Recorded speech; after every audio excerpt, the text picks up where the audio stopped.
15 दिसंबर से झारखंड विधानसभा का शीतकालीन सत्र शुरू होने जा रहा है। लिहाजा इस सत्र के बेहद हंगामेदार रहने के अनुमान है।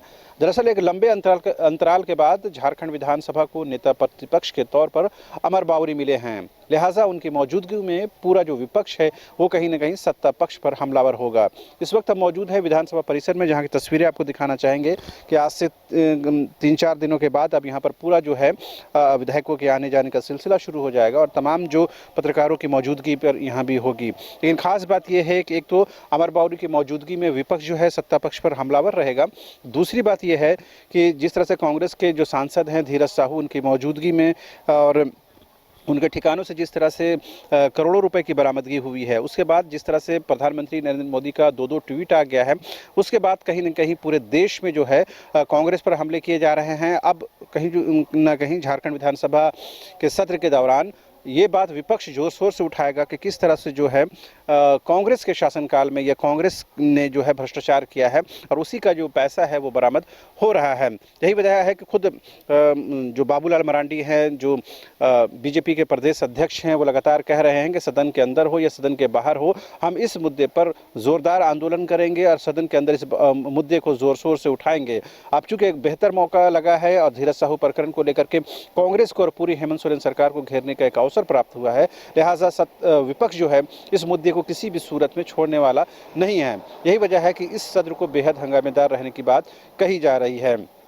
उसके अलावा जिस तरह से ईडी ने छठा समन जो मुख्यमंत्री हेमंत सोरेन को भेजा है, उसके बावजूद भी वो पूछताछ में शामिल नहीं हुए हैं। ये कहीं न कहीं विपक्ष को भी एक मौका देता है कि वो कहीं न कहीं सरकार पर, मुख्यमंत्री पर हमलावर रहें, चूँकि वो ये मानते हैं कि जब तक आप केंद्रीय जांच एजेंसियों के जांच में, उनके इन्वेस्टिगेशन में सहयोग नहीं करेंगे, तब तक ये करप्शन के जो चार्जेस हैं उससे छुटकारा नहीं मिल सकता है। लिहाजा कहीं न कहीं इन 3 महत्वपूर्ण विषयों पर आप सदन के अंदर देखेंगे तो बेहद आपको जो माहौल है वो गर्म नजर आएगा। पहला तो ये रहेगा कि जिस तरह से धीरज साहू के ठिकानों से पैसे की बरामदगी हुई है और इतनी बरामदगी हुई है कि कहा यह जा रहा है कि अब तक के इतिहास में सबसे बड़ी बरामदगी हुई है। दूसरा ये है कि मुख्यमंत्री हेमंत सोरेन ईडी के छठे समन के बावजूद भी उसमें शामिल नहीं हो पाते हैं। तीसरा ये कि नेता प्रतिपक्ष के तौर पर अमर बावरी की मौजूदगी रहेगी, लिहाजा उनके पूरे नेतृत्व में कहीं न कहीं अब जो बीजेपी है या पूरा का संपूर्ण विपक्ष है वो कहीं न कहीं हमलावर रहेगा। तो देखने वाली बात ये होगी कि 15 दिसंबर से जब सत्र की शुरुआत होगी तो क्या कुछ माहौल रहता है। लेकिन इस बात की भी उम्मीद की जानी चाहिए कि झारखंड की 3.25 करोड़ जनता के लिए भी कुछ जो बातें हैं उस पर चर्चा होगी और उसमें कुछ निर्णय लिए जाएंगे। लेकिन इस बीच में मुख्यमंत्री हेमंत सोरेन का एक बयान आपने खूब जोर शोर से सुना होगा। अपने कार्यक्रम के दौरान मुख्यमंत्री हेमंत सोरेन ने कहा है 1932 के खतियान आधारित स्थानीय नीति को हम हर हाल में इंप्लीमेंट करेंगे।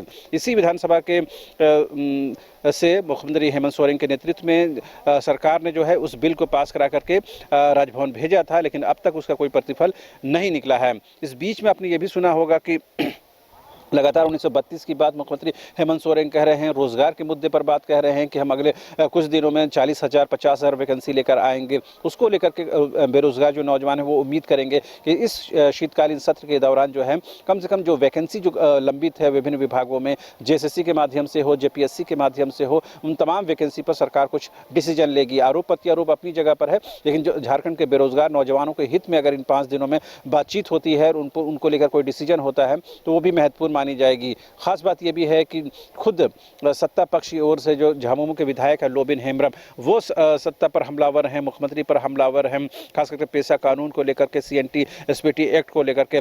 पिछले दिनों जिस तरह से बैठक हुई है उसमें कहीं न कहीं ये डिसीजन हुआ है कि सीएनटी के अंदर जो बाध्यता है कि थाने के अंदर ही ज़मीन की खरीद फरोख्त होगी, उसमें ढिलाई देने की बात हो रही है, तो उस पर कहीं न कहीं लोबिन हेम्ब्रम जो है हमलावर है। अब देखने वाली बात ये होती है क्या इस मुद्दे को लेकर वो सदन में कुछ बोलते हैं या नहीं बोलते हैं। इस बीच आपने ये भी सुना होगा कि जो निर्दलीय विधायक हैं और बीजेपी के जो पूर्व विधायक है, पूर्व मंत्री हैं सरयू राय, उन्होंने पिछले दिनों कहा था कि दिसंबर तक हेमंत सोरेन की सरकार नहीं चल पाएगी, दिसंबर में ये सरकार गिर जाएगी। दिसंबर की शुरुआत हो गई है तो देखने वाली बात यह होती है क्या उनकी भविष्यवाणी सही होती है या गलत होती है। इन तमाम चर्चाओं के बीच में, तमाम आरोप प्रत्यारोप के बीच में, तमाम आकांक्षाओं और उम्मीदों के बीच में शीतकालीन सत्र की शुरुआत होने जा रही है।